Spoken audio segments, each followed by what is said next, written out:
Здравейте! Казвам се Борис Гичев и се занимавам с ремонтни дейности към момента. От 2014 година живеем в Пловдив с съпругата и децата ми, но родом не съм от Пловдив, от Русе съм. Сега искам да ви разкажа как с агенция Мечта продадохме наш имот във Варна, бъдейки си тук в Пловдив, и успяхме всъщност да вземем значително по-висока цена от тази, която първоначално му търсихме. От момента, в който се преместихме в Пловдив, апартамента, който остана свободен във Варна, една година след като се преместихме в Пловдив, го пуснахме под наем. Той беше така в доста добро състояние, де-факто при първия оглед още го наеха наемателите и стояха в него 10 години. Но ситуацията при нас се промени, ние решихме да продадем този имот и опитахме на няколко пъти с големи известни агенции, имена, които всички знаят в този бранш.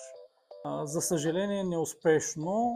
В едната агенция самото отношение беше, за нас не беше приятно преживяване. След 6 месеца чакане успяха да направят само няколко огледа и съответно нищо не се случи.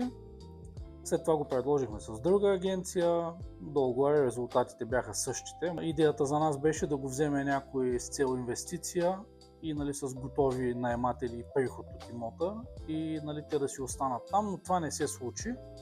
След разочарованията с тези агенции решихме да го предложим директно на наемателите. Съответно те обаче казаха, че нямат такава финансова възможност в момента.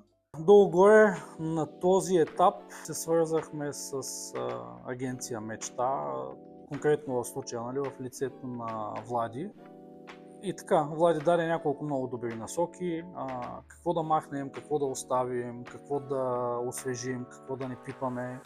В рамките на месец общо взето апартамента беше готов за продажба, съответно той задейства вече пускането на реклами, обяви, връзката с всички други агенции и след няколко месеца и много направени огледи успяхме да намерим правилните хора, които си го харесаха. Сделката мина абсолютно безпроблемно.